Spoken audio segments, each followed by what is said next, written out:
teach CBSE 10th Maths. Hey guys, this is Tina. I teach CBSE 8th Maths. Check out our videos on the playlist. Alright, now let's get into the video. Today we are going to be learning Chapter 5 Arithmetic Progressions, Exercise 5.3, 4th question. Alright, now let's read the question. How many terms of the AP 9, 17, 25 and so on must be taken to give a sum of 636? So here we are supposed to find how many terms of the AP must be taken to give a sum of 636. Okay, so since we are supposed to find how many terms, we are going to be using that SN formula.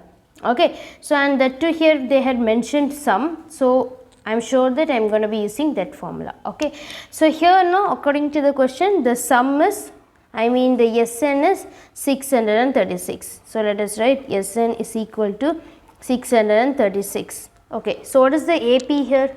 So the AP is 9, 17, 25 and so on. Okay, then what about A? So here the A, one second.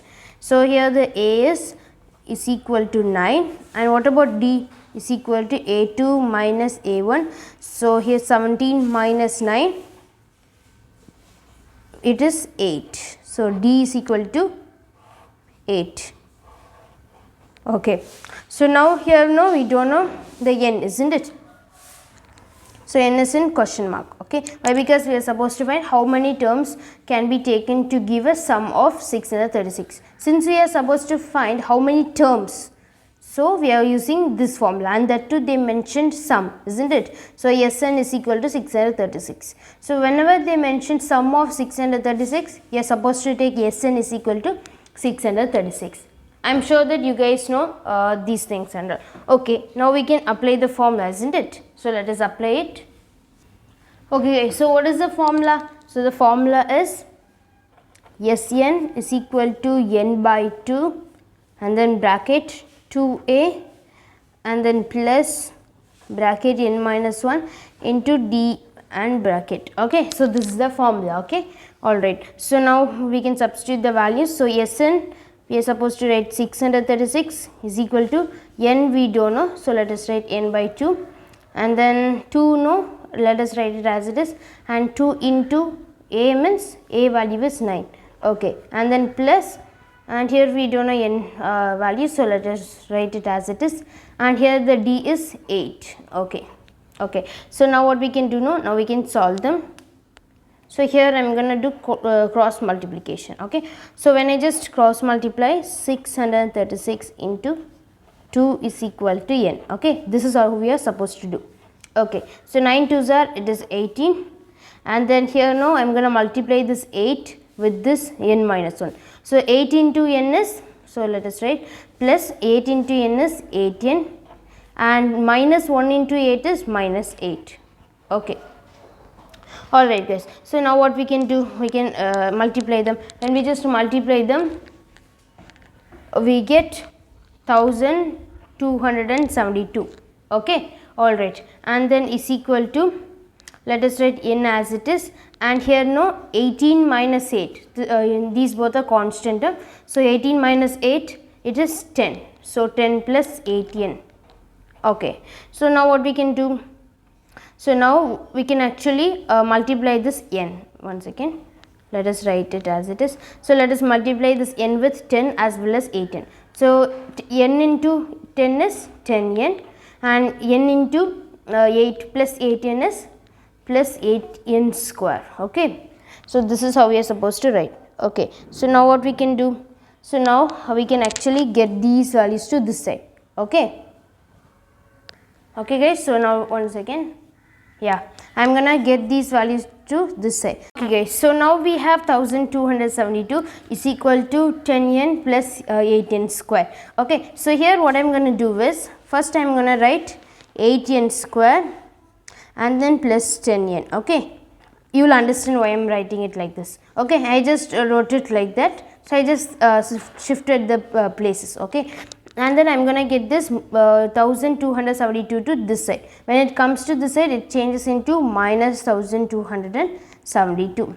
Okay, so now do you guys think this is a quadratic equation? Of course, we have n square and n and a constant term, isn't it? So that is why I just wrote it in order ways. Okay, so now you know, right, for what purpose I wrote it in order ways. So now you guys might be wondering what to do now. So here what we can do is, so here we have 8. Okay, one second, I'll just write it in another one paper. Okay,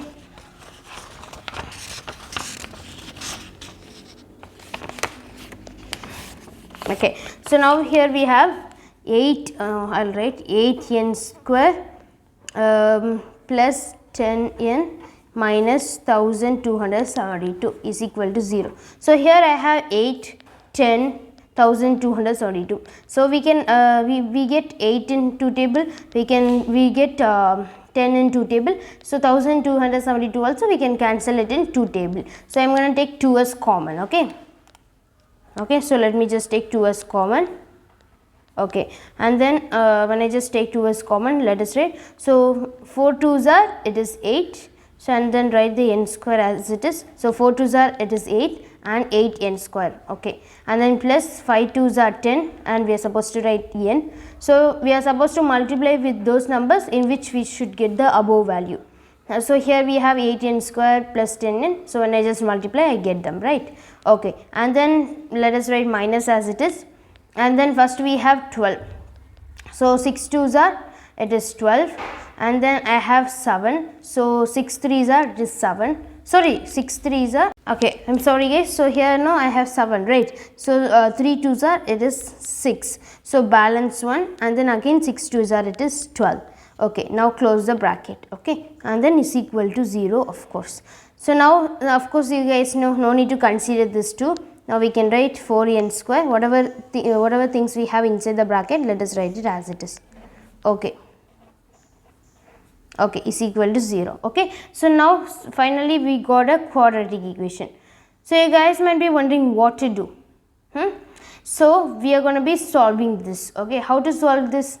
It is literally easy. We studied this in chapter number 4 as well as chapter number 2. Since you guys know we got this value, so after that here when you just check it out, here we have minus and here also we have minus. So let us take minus as common, and then we have 48n and 636. So 48 and 636, no, I'll get it in 12th table. Okay, so I'm gonna take 12 as common. Okay guys, okay, now bracket. So 12 4s are, it is 48. So minus 12 into 4 is minus 48, but we have n. So let us write n. Okay, okay guys, so now I just wrote n. Okay, and then here I have minus, but outside already we took minus as common. So if I just write plus, no, then it will be minus into plus is minus. Okay, so now we have 636. In 12th table, of course you guys know we get 636 in 53. So 12 into 53 is 636, and minus into plus is minus. Okay, so likewise we are supposed to do. Okay, so now what we can do, we can write, we can close the bracket and then is equal to 0. Okay, alright guys, so now let us check it out the common things. So here I have common this one and this one I have common, and we have n and minus 12 left out right over here. So now let us write 4n plus 53. So since it is common, I am just taking it as common. Okay, alright, and then comma n minus 12. Okay, so now what we can do now let us write 4n as it is, and then this plus 53, when it goes to that side, it changes into minus 53. Okay, wait, here it is equal to 0, is equal to 0. Okay, and here also when this minus 12 goes to that side, it changes into plus 12. Okay, so here n is equal to minus 53 divided by 4, comma, here it is n is equal to 12. Okay, so we got two values, isn't it? So here which value can I just take? I mean which value can I use? So can I use n is equal to minus 53 by 4 or n is equal to 12? So I am going to be using this value, this one, n is equal to 12. Why? Why? Because I told you guys that n cannot be in fraction and subtraction. Okay, I am sorry, subtraction. Okay, so n value, whenever we will get n value, it should not be in fraction as well as it should not be in subtraction, that means minus sign. Okay, so here you can see it is in fraction and we have minus sign as well. So I am gonna reject this, but I am gonna use this one. Okay, so here the n is equal to 12. Okay, so what are we supposed to find, guys? So we are supposed to find how many terms are there. So here there are 12 terms. Okay, so why? Because we got n is equal to 12. So this is our answer. Okay, that is n is equal to 12. Okay. Thank you guys for watching this video. Please like this video, share it to your friends and subscribe to our YouTube channel. If you have any doubt, comment me in the comment section. Catch you in the next video.